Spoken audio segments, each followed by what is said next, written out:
Hello everybody, welcome to the channel Boats and Engines. In this episode we are going to be taking apart a Mercury 1000 engine. So this is a 1968 engine, but it's pretty similar to all of straight six old Tower of Power engines.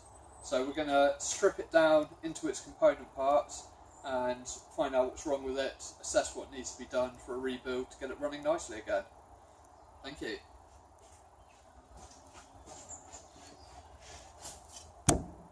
This is Mercury 1000, I believe it's 1968.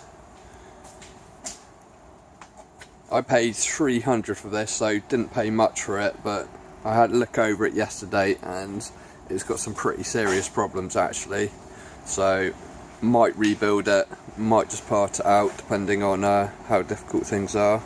A few cool little features like nice prop.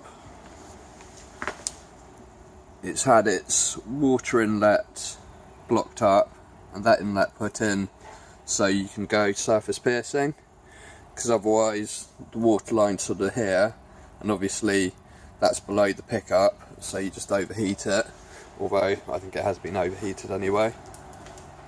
So this one's 100 horsepower from a straight six two-stroke, which is pretty interesting. By today's standards that's probably about 80 horsepower though, because these were crankshaft rated rather than prop rated like a modern outboard. It looks like a lot of the wiring's been replaced, and I know from bitter experience that on these old Mercs the wiring can be pretty horrid. So it looks mostly good. Choke plates missing off the carburetors. It's got triple carbs, so one carb for 2 cylinders. So I'll just show you this. So I pulled all the spark plugs out yesterday and most of them look okay-ish. I don't know if that's going to focus.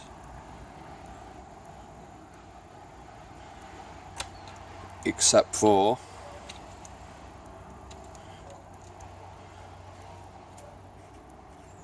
number one piston. So as the cooling water goes up through here, it means that if it overheats, it's almost always piston number one which goes bad.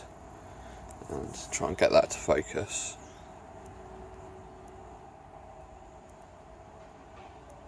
See those little blobs of molten metal on there, which I suspect is probably piston. And it was confirmed when I compression tested it, and on the lower 5 cylinders, so 2 to 6, I got 100 psi, like dead on all of them, and I got 25 psi on the top piston, so it definitely has problems. It's a shame because the others were all so close that it made me think it was probably a really good engine before it got overheated. 100 does sound a little bit low, but in the manual it says they just must be within 10 psi of each other, or it might be 15 psi of each other, and this engine's actually only got 2 piston rings on each cylinder, so I suspect, because they're so even, 100 probably is about right.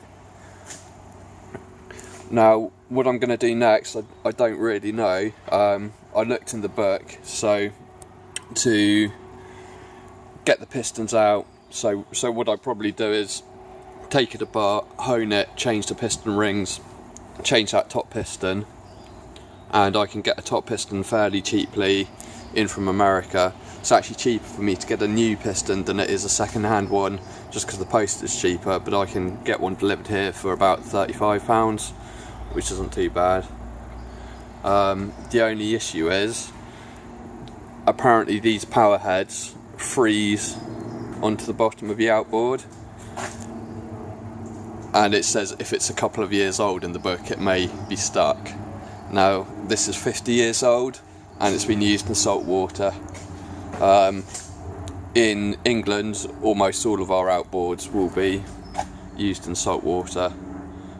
We don't have all the lakes like you do in America, so we don't have a lot of choice. It's just saltwater outboard. I guess if this was in America it might not be worth saving, but this is pretty rare over here.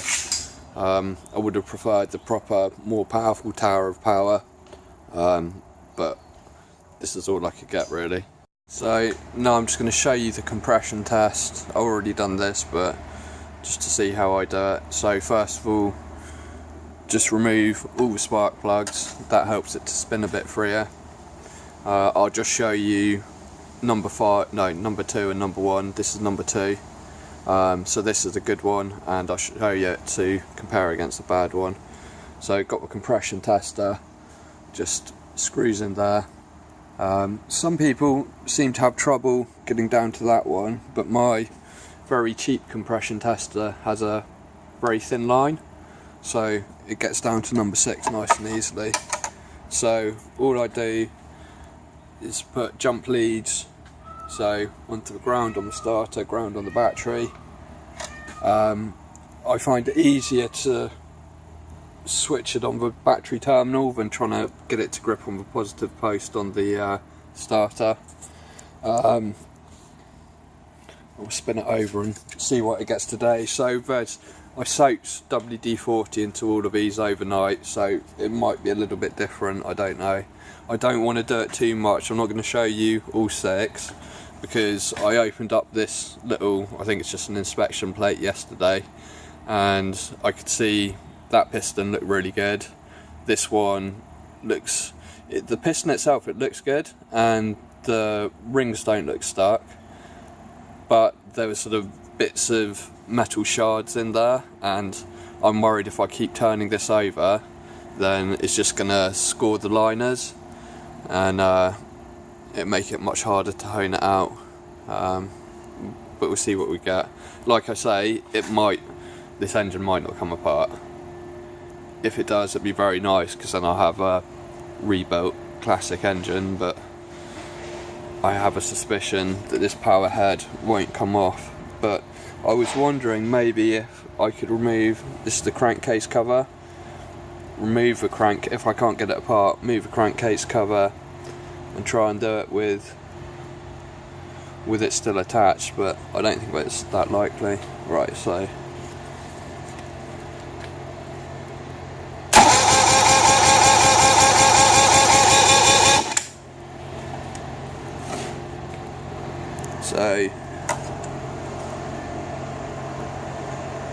get that to focus. So we've got 100 psi there exactly, and it was bang on. Every cylinder was exactly that.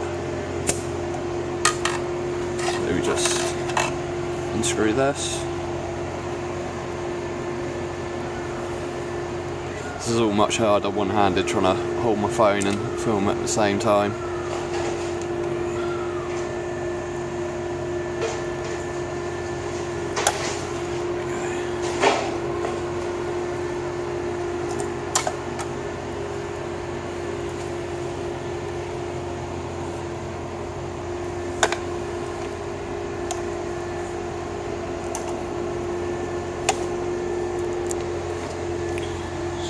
Again.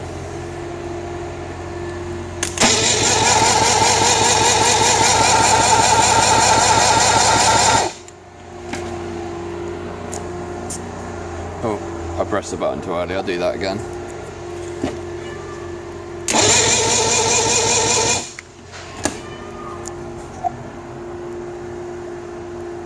Not good. Yeah, so about 25 psi. Right, I'll take this off and I'll take this plate off and then show you what we can see inside. Right, so this is what you can see actually inside there. I'll get this out so it'll be easier to turn over.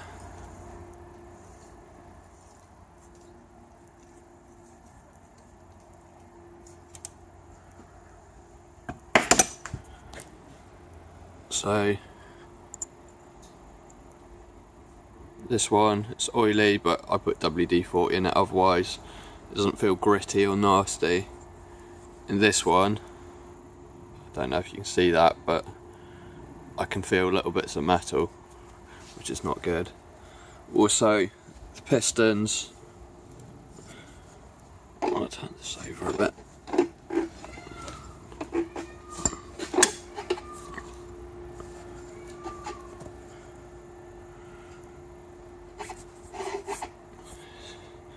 See, that second piston looks pretty good.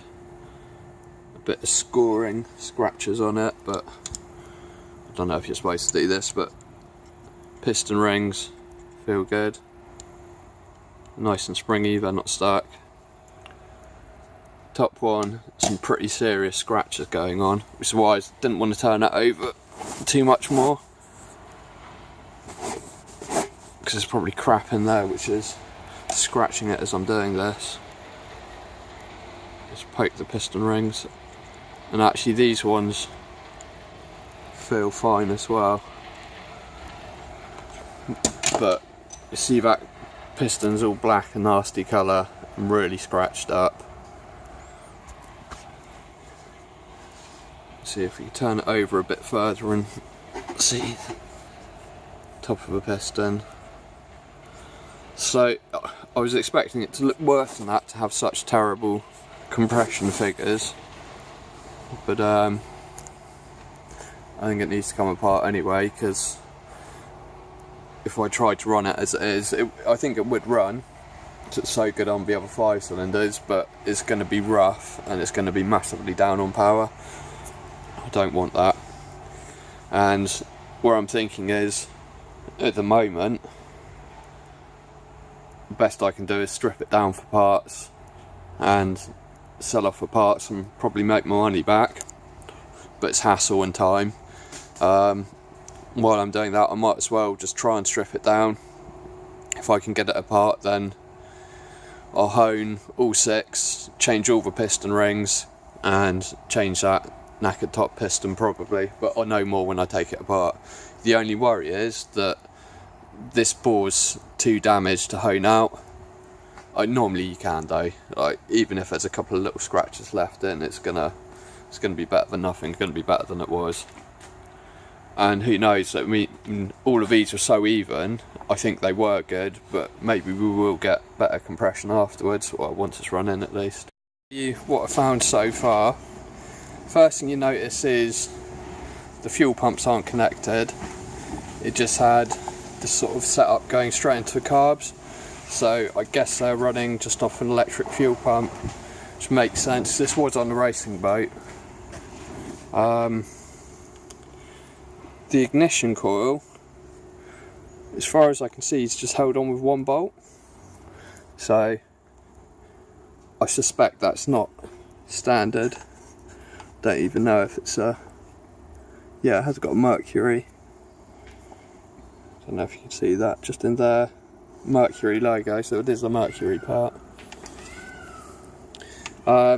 This switch box, that's the electronic ignition thunderbolty thing. It's mounted on this aluminium plate, which again doesn't look very standard to me, so don't know what that's all about, but if it works, it works. I'm not too bothered. The throttle linkage looked a bit nasty, so that's where it goes onto the carburetor, and that plastic tab goes onto the linkage, and it just had this wire threaded through them both, which looks like it's just been drilled out, and a little one of these dodgy electrical connectors to tighten up, which is, I don't know, I don't think that's very good engineering, so I'm not quite sure how that's supposed to work. I'll have to have a look at some pictures. I also sprayed some WD-40 on these, which joined the power head to the bottom of the outboard, the leg, I don't know what it's supposed to be called really. They're quite rusty, which is not a good sign, because I'm pretty sure those should be stainless steel. not mild steel, but they actually came off quite easily, which I was surprised about. And the power head is moving relative to the outboard, so it is free. However, it still could be stuck on the drive shaft, but that's definitely a good sign. Another thing I found was this is the timing belt, and it's supposed to have a cap on top here with a little bolt going down in there, and it's just been left loose like that. Also, the timing belt itself feels a bit slack to me. I don't know what it should be like, but I don't think it should be like that. I mean, it's not going to jump a tooth. I think I want a new timing belt as well, and if I can find it that top cover, or I'll have to make something. So I don't really know what any of this is supposed to look like, but I suspect it's been messed about with quite a lot. So next thing I'll try and do is use an impact driver, take out or loosen off this top bolt and give a pull to the flywheel. It probably won't come off without the proper flywheel puller, but I'll give it a go anyway, see if it'll move. I need to take the flywheel off before I can undo the distributor totally. So these linkages came off quite nicely. So that's the throttle linkage, and it's just got a little nut on the end, and you just pull the linkage back and go up through this hole here to undo it. It's nice and easy. And the throttle itself, so it moves the distributor to advance the ignition, and that pushes on the throttle afterwards. Quite a clever setup. For something from 1968, 50 years old, it's quite an impressive piece of engineering. I think it's a 1.4 litre, something like that, making, well, 100 horsepower at the flywheel. And even by today's standards, that's pretty good. For something 50-year-old, it's amazing, especially running off carbs. Again, I think I mentioned earlier, there should be choke plates on these carbs, at least on the top two, and they're missing, which is annoying because apparently this engine needs an awful lot of choke to start up, so that'll have to be sorted. But let's see how far.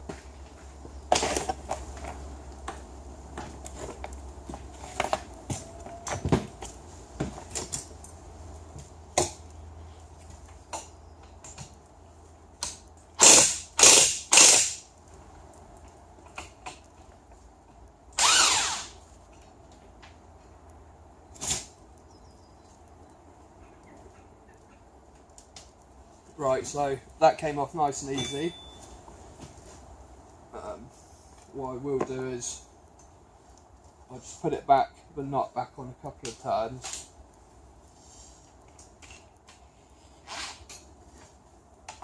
And have a pull on the flywheel. Just when these things go, they can like pop right off, and if you put the nut back on a couple of turns, then it's not going to smash your face. Might be an improvement.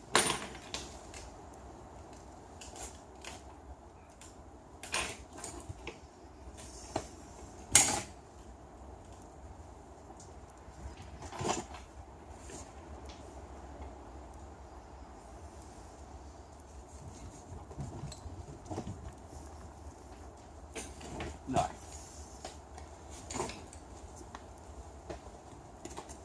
So I read in the book about this. My gut feeling would be to hit it with a hammer, but apparently you can really damage, I can't remember, one of the bearings on the top or the bottom or something, so I don't want to do that.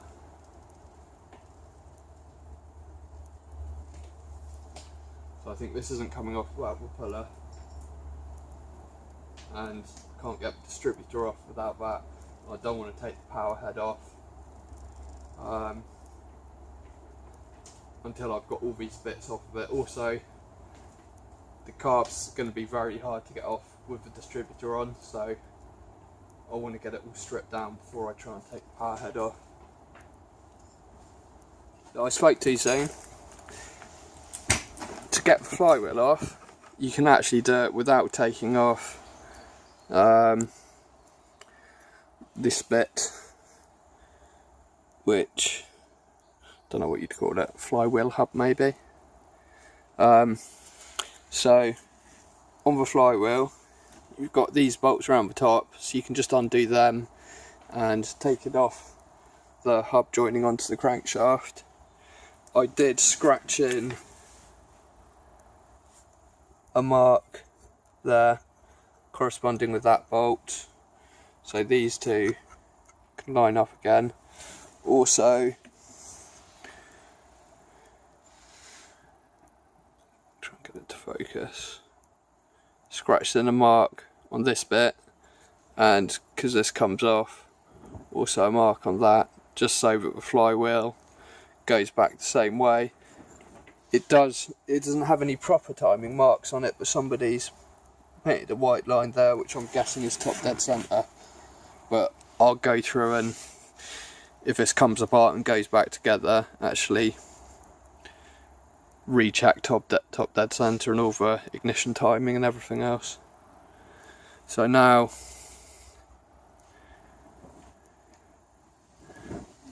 that's keywayed on there, and I'm going to have to mess about to get this right when it goes back together anyway, so I think I'll just take it off. Make sure I don't lose that little key, and now I can undo the distributor. So I'll strip that off on the carbs and show you where we're at. Distributor, carbs, everything's out of the way now.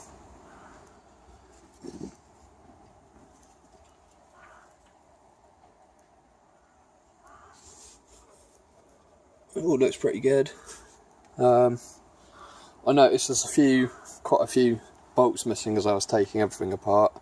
Nuts and bolts, but I'll sort that out when it goes back together. Linkage all disconnected, so it should be ready to try and pull the power head off. I don't know if it's supposed to be in a specific gear. I've just left it in neutral, I think. Yeah. So hopefully that will do. I'll give it a lift.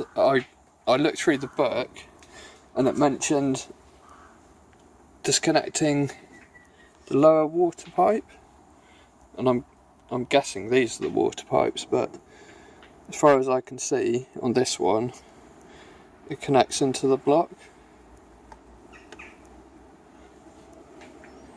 So I'm not going to do that. Right, I'll set up the camera on the side and see if I can lift this out, but it might well be too heavy. The internet says this outboard weighs 120 kilos, however I've lifted it with the help of somebody else and I think it's less. I think it's 100 kilos tops, so I couldn't imagine the power head's more than about 50, so I'll give it a go and see.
Right, so there's the engine off.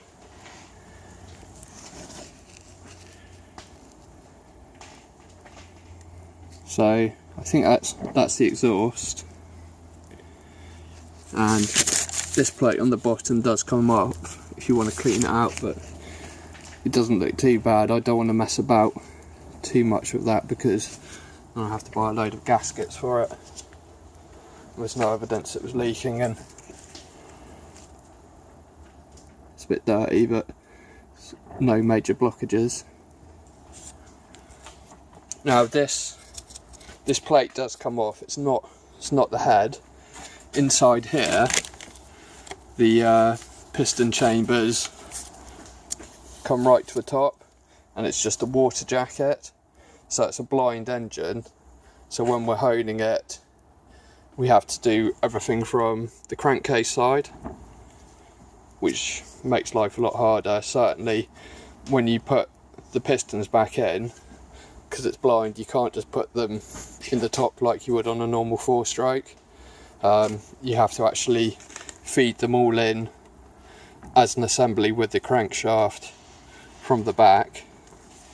And I think you need, or you're supposed to have special Mercury tools to compress the piston rings, but I'm hoping I can get by with a bit of finagling with a couple of screwdrivers. Now I don't think I can get the crankcase off until I get that middle bit of the flywheel out, so I'll have a look to see if I've got some sort of puller that does it. If not, I've got the proper lifting bit which also acts as a puller coming. So I'm pretty pleased with that. I was expecting that to be absolutely stuck on there, but it came off very easily. I wouldn't recommend doing it like that. If you've got a crane, do it with a crane. It's just, my one's homemade fold up sketchy thing, and it was easier just to pull it off by hand. And it wasn't too heavy. I think I'm probably right about 40 or 50 kilos, I would have thought. So quite manageable. Right, I'll start having a better look at this and tell you what I find. So I'm gonna give getting this flywheel hub a go. So I'm gonna give it a go using this puller to get the flywheel hub off. It's a bit of a nasty puller, so I have my suspicions it won't work, but I'll give it a try. Right, so rather as I suspected, it did not work. This puller just sort of, the teeth just popped off the either side, so you see I haven't got very square edges. I've tried putting a couple of Jubilee clips around and put the impact driver back on here and see what happens. I'm afraid I have to stop recording because this is a two-handed job, but I'll come back if this succeeds. It worked. So now we can get the I guess it's called crankcase cover off and have a look inside, and you pull out, I think you pull out the crankshaft with the pistons all attached all in one go. Well, there's no other way of doing it because they can only come out the back. One thing I did notice is this belt, it actually looks alright. Like, it's not, see if I can get it to focus. If you bend it back on itself, it's not, I can't get it to focus, it's not crazed or anything, so probably is alright, but I think I'll change it anyway because it's not worth messing about with. It's not going to make valves crash into anything like a normal timing belt because it's just ignition timing and this has no valves, but it could very easily mess up your timing, and if you go too advanced then I guess you end up burning pistons, all of them rather than just the one in this case. So I'll have a little go at getting this apart. I think I noticed there's actually 2 missing already. Oh, that's not good. So there's that loose, and there was, I think there was 2 missing where the distributor, that would have been that side, bolts on. So, oh no, it was these 2. So these 2 without nuts, they went through to the metal bracket somewhere on that distributor, and they didn't actually have nuts on. So it was just held together by luck.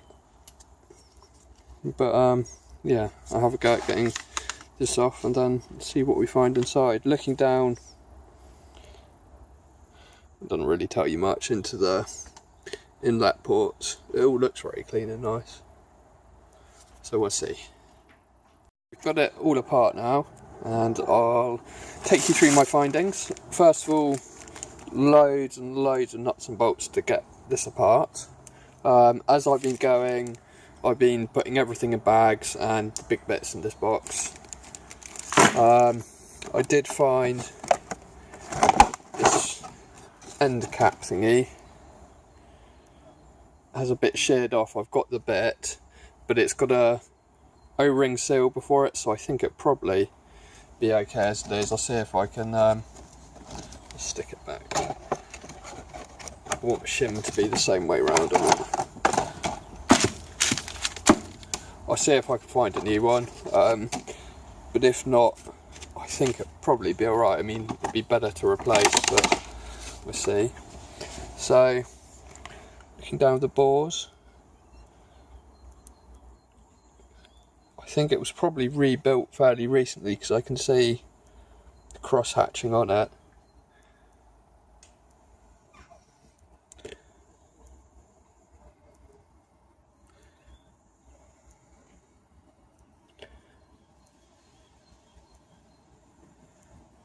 And this was the bad one. So some pretty big scratches in it, but we'll hone it out and see how it looks.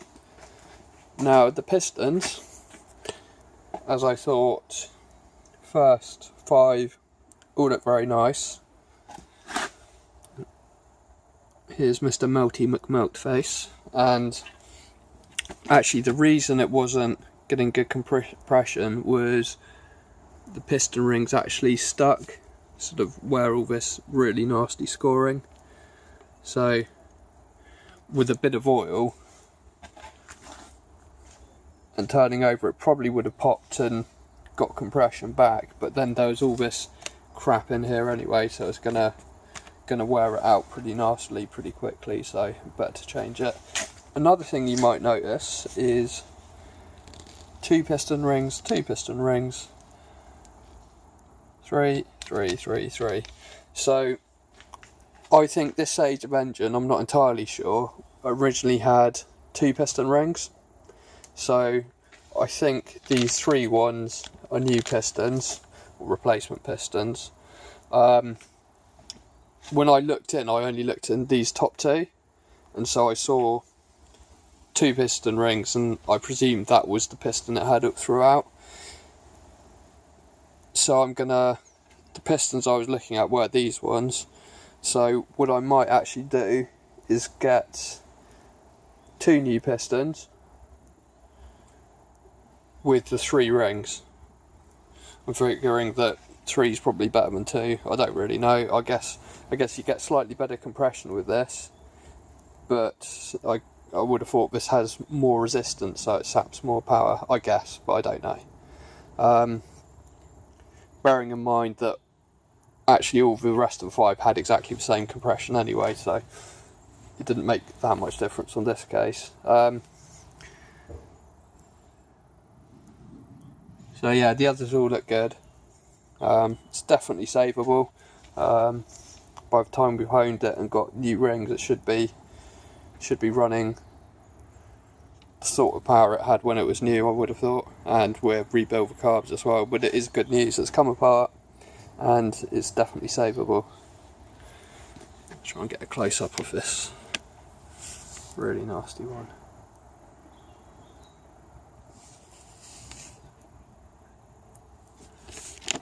You can see where the ring's stuck on this side. And so I think I was looking in down on this side and the rings looked springy and nice, but over on the opposite side they're all stuck.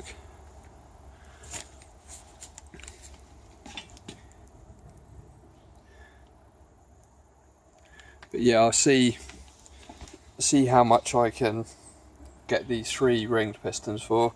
I mean, if they're really expensive, I know I can get these ones cheap. I'll just get another one of these and do it with 2 rings as well, but it'd be nice if they're all matching really. So overall pretty good.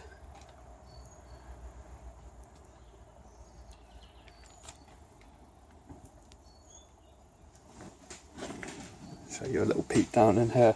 Something I haven't been able to find is the telltale. As far as I can see, it doesn't have one. I mean, it's got this little exhausty chute out the back. Something I've not really seen before. I wonder if a bit of water trickles out of there. Maybe. No, I doubt it. Oh well.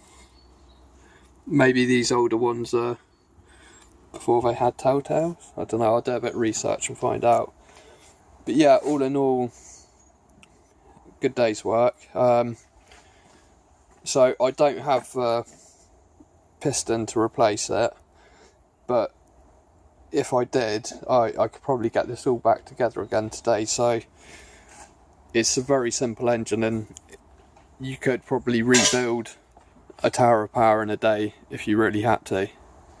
I didn't want to buy parts not knowing whether it was going to come apart, and even though it's been in salt water, I'm pleased to say it came apart very easily. It is very nicely made.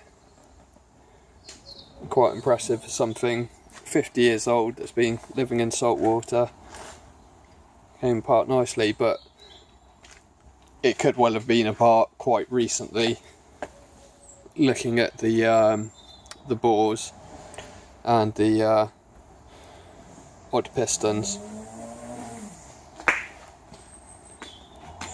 Show you in there again. The guy who sold it to me said it had been sat for 4 years, but it was running before.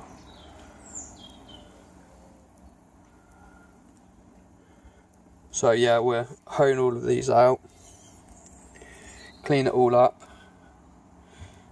At the same time, yeah, I thought these were water pipes, but obviously there's some sort of breather, or I don't know, oil way, something. Fuck knows. But yeah, I'm pleased, it looks good. It's a bit annoying about that end bearing cap thingy, but I don't think that's going to be a problem to the way it's going to run. So yeah, we'll change all the rubber pipes at the same time, because that's going to cost nothing to do really, and once it's all back together then clean it all up and paint it up as well. Also, I want to use the standard fuel pumps. You can get diaphragm kits for these very cheaply with check valves and new diaphragms. They're almost certainly, yeah, they're going to be crap basically. Rubber doesn't last long, it's sat for 4 years and they're already disabled, so God knows. So that definitely need replacing, but we'll do that. I'll take the carbs apart and clean them up, have a look at the needles and jets. Hopefully I'll get away with just a clean up and a gasket kit. If they're not worn, then that'll be fine. If they are, then I'll change all the needles and jets and everything. And we should have something that runs like new, hopefully. Maybe. Also, water pump will need doing. You need to do them on these every year, well, on every outboard every year really. As it's been sat for 4 years, it probably has to be done. It might not even have a water pump in there, because it was on a race boat. and it's got this high level inlet. As long as you don't sit around and idle, if you just start, get on and go, then the water pickup will force water through. So that might be why number one piston has overheated and melted.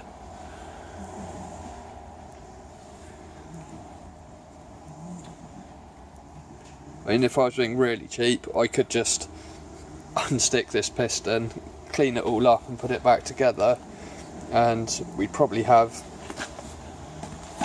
alright compression, and I expect it would work. But for the sake of it, now it's open, I'll see how much pistons are and hone it out and put new rings in it, then it should be like new. I'll probably change this quick release fuel connector because they're cheap, and if you see that, it looks a bit nasty. It probably doesn't work anymore, or probably doesn't seal.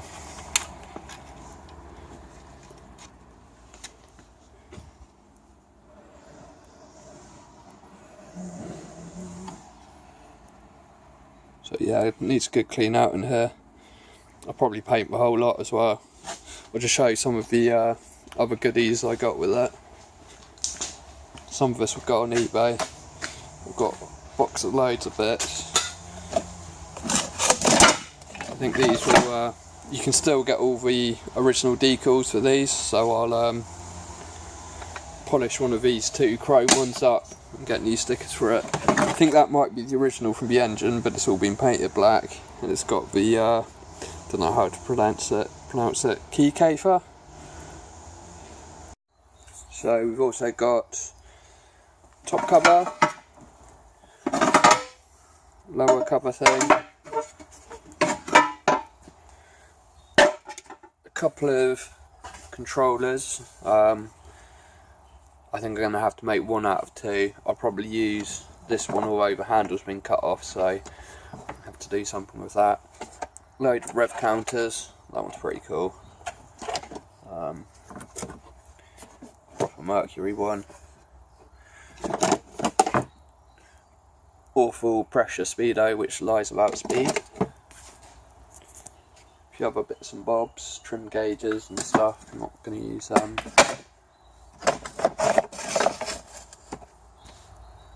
Yeah, so a few bits, and that Thunderbolt ignition analyzer and a Mercury multimeter. So I'll probably clean those up, stick them on eBay.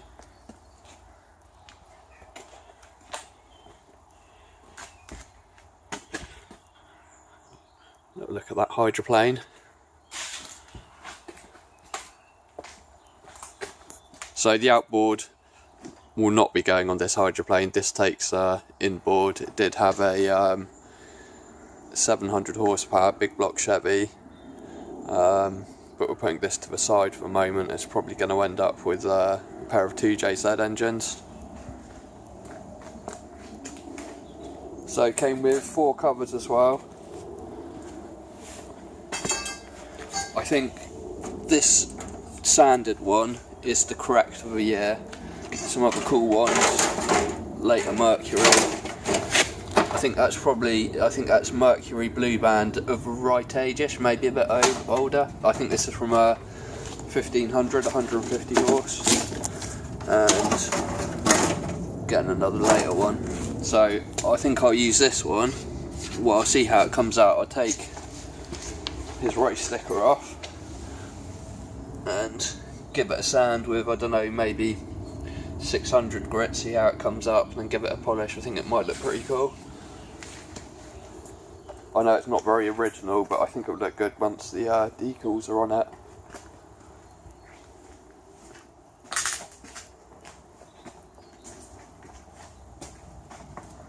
So, next thing to do is get the gearbox off. I'm not sure exactly how you do that. There's a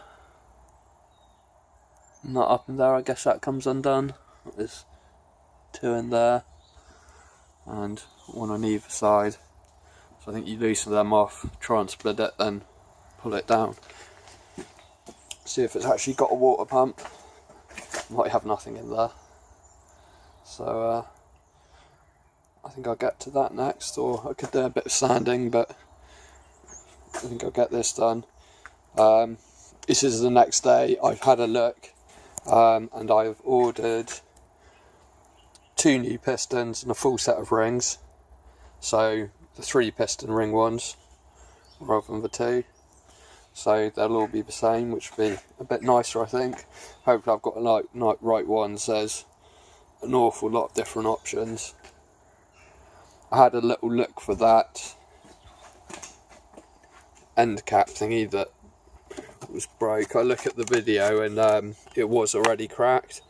And in the manual, when it talks about don't hammer on the flywheel, I think this must be the bit that breaks. So I suspect somebody in the past has hammered on the flywheel.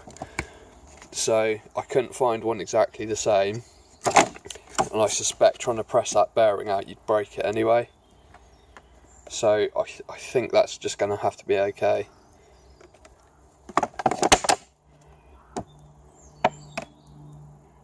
The way it's broken, that piece will work as a retainer on it anyway. So I don't know, it's got a bit of a hairline crack in there as well.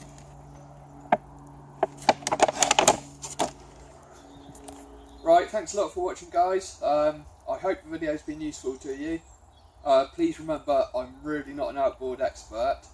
However, nothing was that difficult, and it just shows that if you've got a little bit of workspace, you can rebuild an old Mercury if you have to. I'd ask you, please hit the subscribe button. We're going to have some really cool video series coming up on my channel. Me and my mate Henry, we're going to be building a hydroplane and show you how it's done, right from the CAD model, splitting it up into cross sections, lofting it. We'll be building a wooden plug-in here, then taking a fiberglass mould from that. And what we do from there is the first hull we might do just hand lay up in fiberglass, but we might do a little bit of playing around with vacuum infusion and maybe knock out a carbon fibre one. So this engine will be going on to the first hydroplane, and then I think Henry wants to build one with a Skyline RB engine, so that'll be pretty tasty as well. So yeah, hit the subscribe button and we should have some cool projects coming up for you very soon. Alright, thanks a lot guys, peace.